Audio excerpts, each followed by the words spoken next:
bullfights. The Huevo Laredo Bull Ring, Sunday, June 5th, 1960. Starring Gaston Santos, fighting two bulls on horseback. What is your name, please? My name is Gaston Santos. What is your name, please? My name is Gaston Santos. What is your name, please? My name is Gaston Santos. Two of these people are imposters. Only one is the real Gaston Santos and is the only one sworn to tell the truth. Now, here is our host, Bud Collier.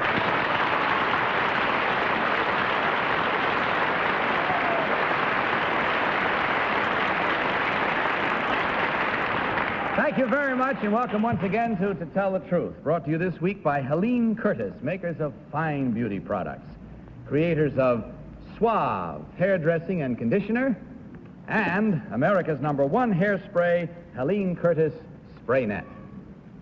Now may I introduce our panel. Before we do that, however, in the presence of the panel and everyone, I'd like to welcome somebody else to our family. We have a new station on our network this week in Richmond, Virginia. It is station WTVR, joining our To Tell the Truth network. Welcome to them. If you're here to take it, take it. Now, as to our panel, first Miss Polly Bergen, next Mr. Don Ameche, then Miss Kitty Carlisle, and finally Mr. Tom Poston.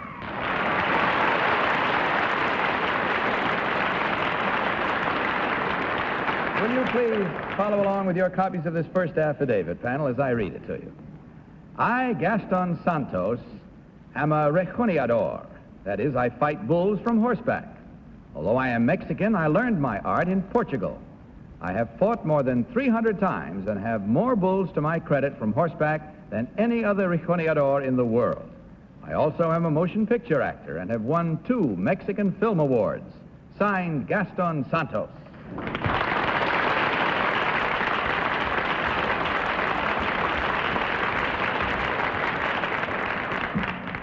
Three gentlemen to begin our evening's festivities, each one claiming, as you heard, panel, to be Gaston Santos, bullfighter extraordinary. Let's start this questioning with Polly Bergen. Polly? Thank you, Bud.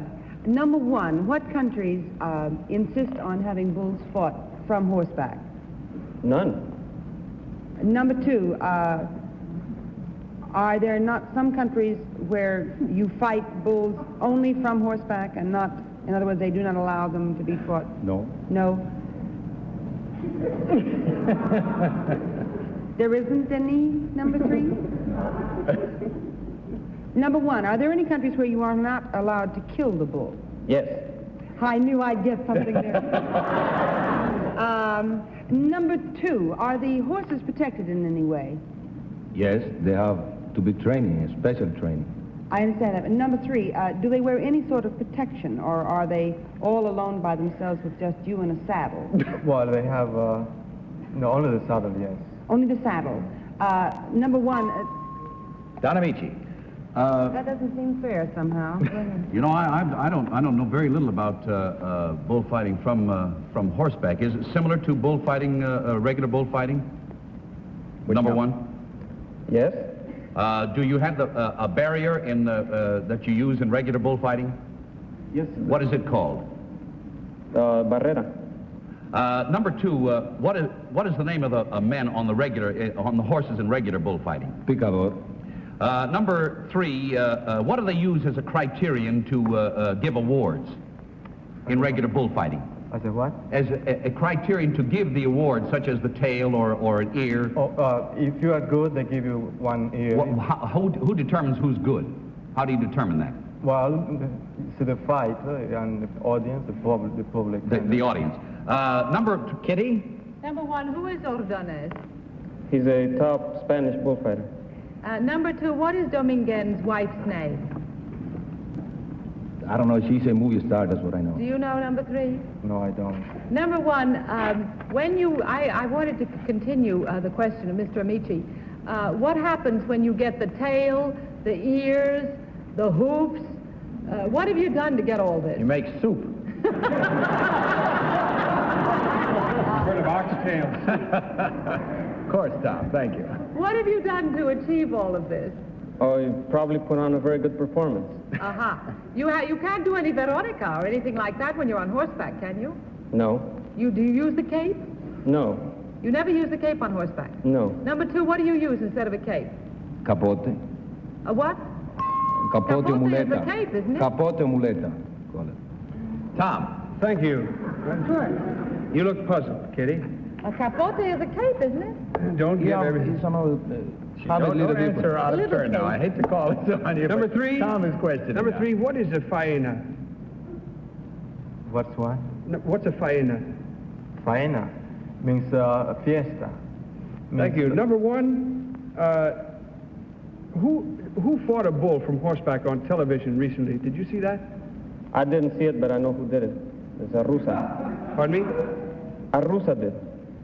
You didn't see it, so you don't know what happened at the end. Number 3, did you see that? No. Well, tell me this, number 3. How does the bullfighter avoid the bull's horns when he's placing the sword for the kill? Because puts his body in the side. I guess that's it. Painting some rather grim but attractive and interesting pictures here tonight in this bullfighting from horseback. Let's see how well we do with our votes.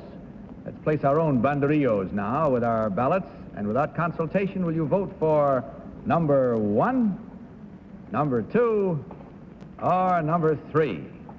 The team of challengers, as usual, will receive $250 for every incorrect vote. Everybody marked? No.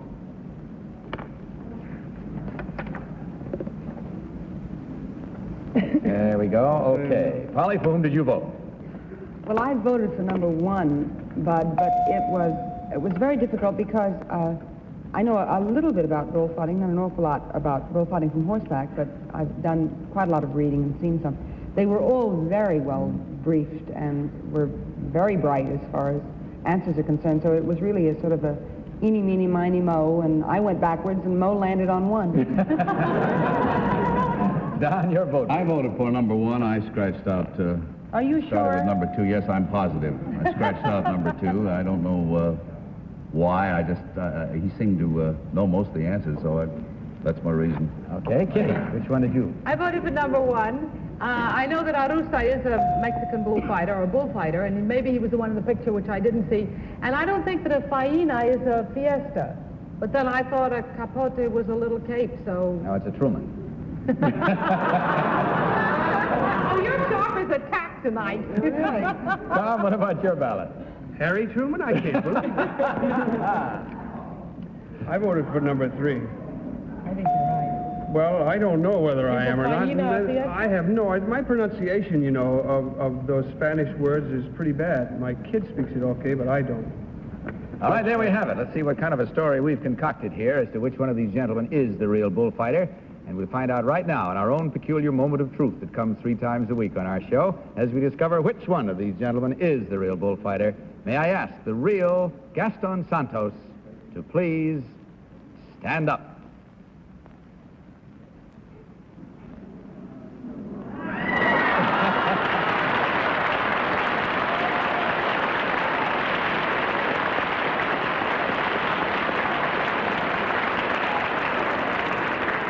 Thank you very much, sir. Very much indeed.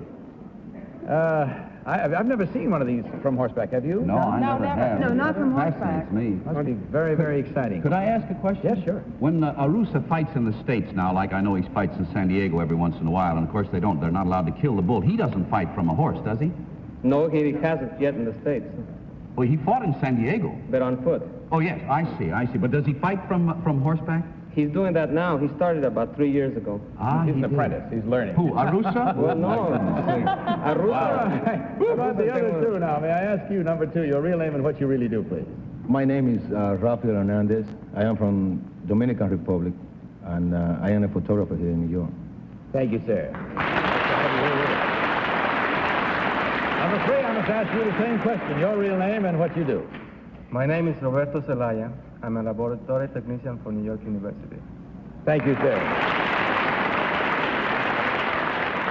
Checking our score, we find there was only one incorrect vote at $250 from Helene Curtis, and for each of you, a gift box of Kingsmen toiletries. And I hope that you've enjoyed your visit to us.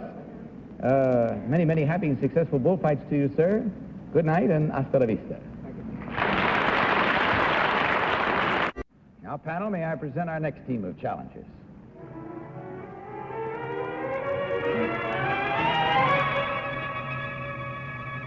What is your name, please? My name is Marilyn Picard. What is your name, please? My name is Marilyn Picard. What is your name, please? My name is Marilyn Picard.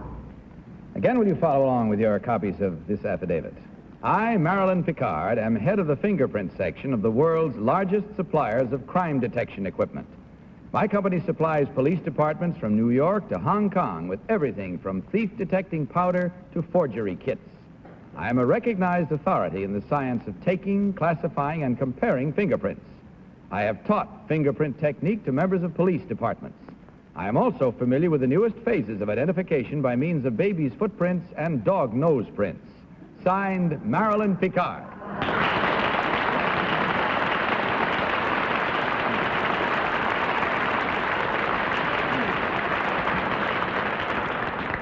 Three charming ladies, panel, and as they are being seated, may I remind you that they've each claimed to be Marilyn Picard, fingerprint expert, and let's start this cross-examination with Tom Poston. Tom? Thank you, Bud. Number 3, what's the difference between a loop and a whirl? I don't know. Number 2, can you tell me what the composition of the powder that you use for removing fingerprints, latent prints, is? Removing latent fingerprints? For showing them up so that they can be photographed. It's a finely divided powder, and you use the color according to the background of the fingerprint. Thank you. Number 1, how do you get that ink off your hands? I was just... Oops. Number 1, what does Interpol mean? Interpol is an international police force. Thank you. Polly? Number 2, who invented the process of fingerprinting for identification? Serving fingerprints for identification? Yes, who discovered the technique of fingerprinting for identification? It was first discovered in England. There was a Galton, and then later there was a Henry, Sir Henry. I see. Number 1, do you agree with that answer? Yes, I do. Number 3, on dog nose prints. Can you tell what kind of a dog it is by the way its nose prints? No. No, you can just, but each dog nose is a different nose. Yes, it is, by all means. I see.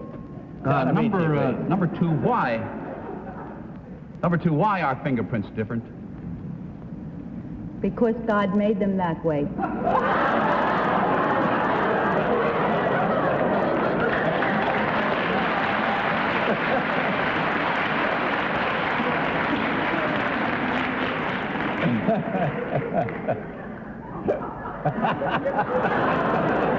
My advice is to pass.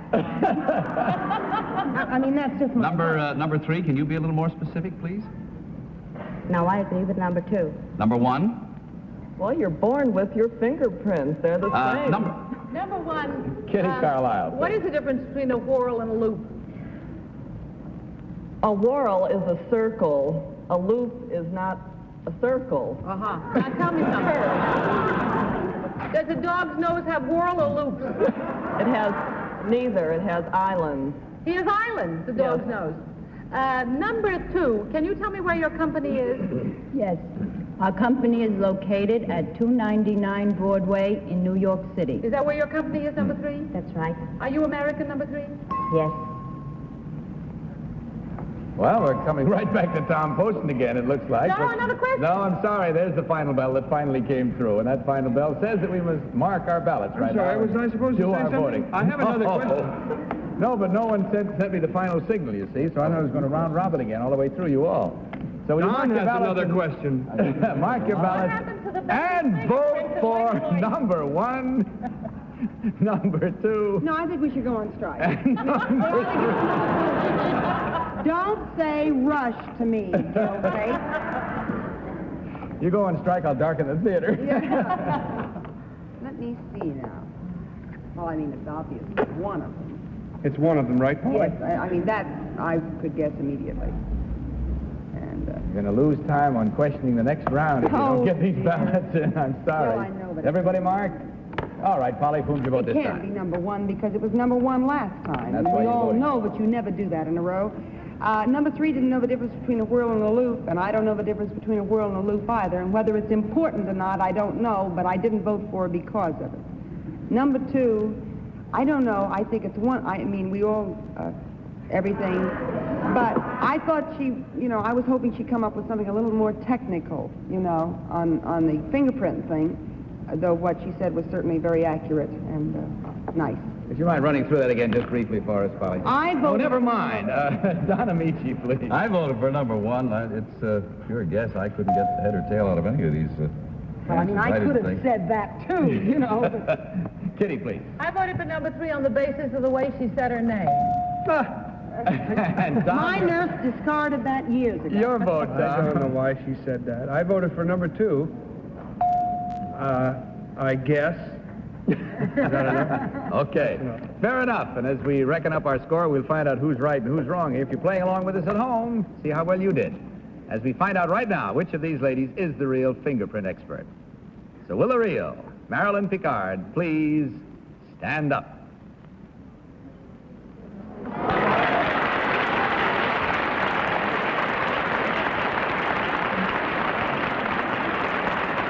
Thank you very much. Thank you. Number one, may I have your real name and what you really do, please? My name is Mary Ann Limbus, and I sell gloves at Bonwit Teller.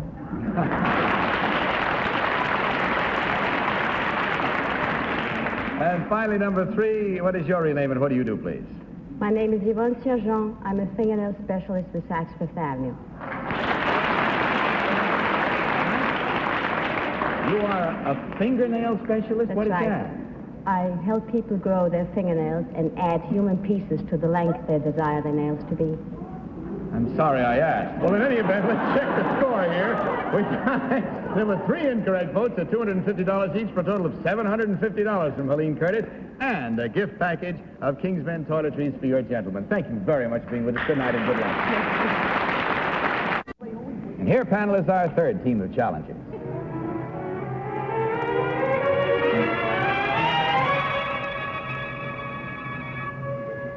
What is your name, please? My name is Lieutenant Commander Robert Bulmer. What is your name, please? My name is Lieutenant Commander Robert Bulmer. What is your name, please? My name is Lieutenant Commander Robert Bulmer. Follow along in this affidavit, panel. I, Lieutenant Commander Robert Bulmer, am the navigator of the United States atomic submarine Triton. On February 16th of this year, we submerged off New London, Connecticut, and did not surface again until May 10th. In those 83½ days, we had completely circumnavigated the world underwater. Signed, Lieutenant Commander Robert Bulmer.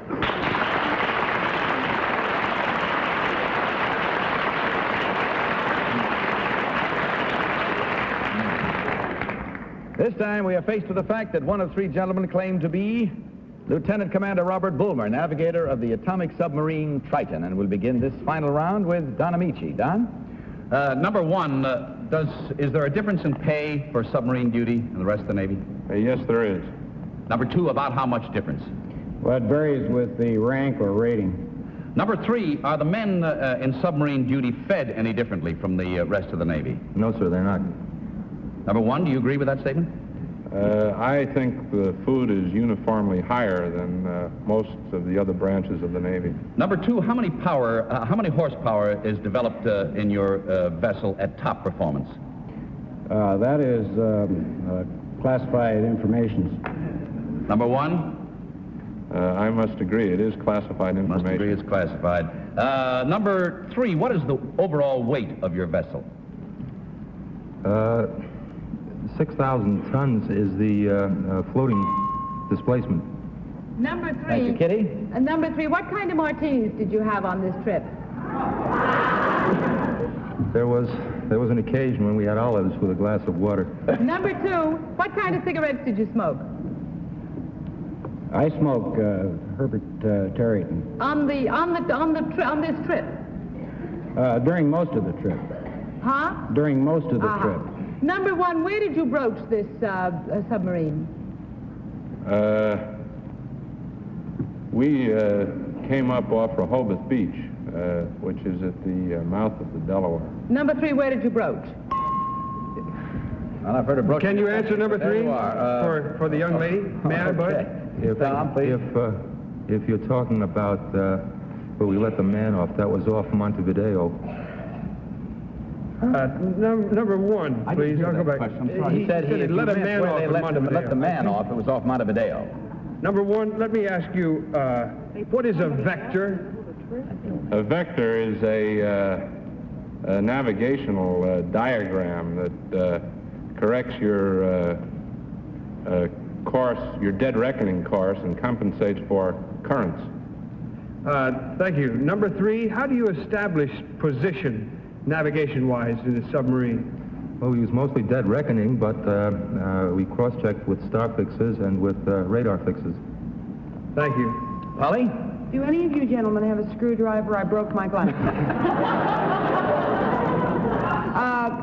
Well, first of all, I would like to know... Navigator, not an engineer. Well, sometimes they carry a screwdriver to fix a compass or something. Number two, I wonder if you happen to have the same engineer they have on that atomic warship that went around. Because he knew all the answers when we had them the last time. The captains were here, but the engineer knew all the answers. Number one, how many members were in your crew? We had a complement of 156 enlisted men. I guess that's it, panel. He didn't finish his answer. Now, I should get a fixed your finish. glasses, And either. how many non-com, Wayne?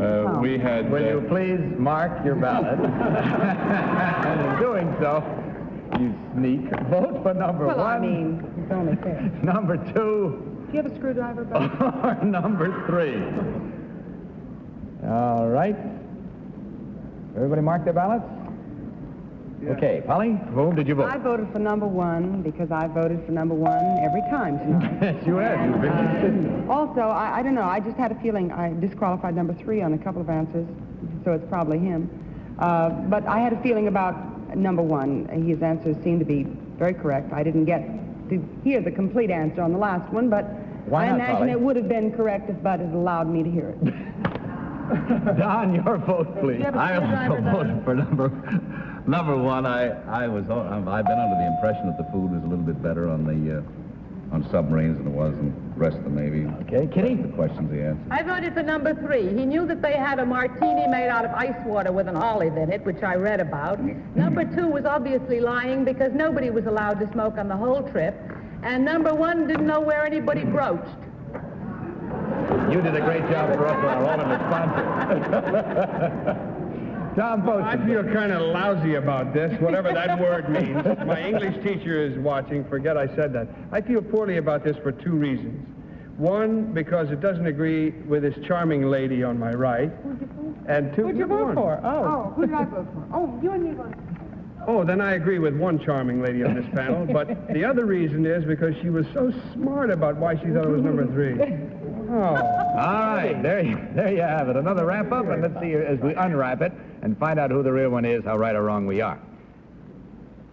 We're going to find out now who the navigator of the atomic submarine Triton is, and it occurs to me that this is rather a thrilling moment for the average guy. Never before have I ever been able to say to a submarine commander, will the real Commander Robert Bulmer stand up?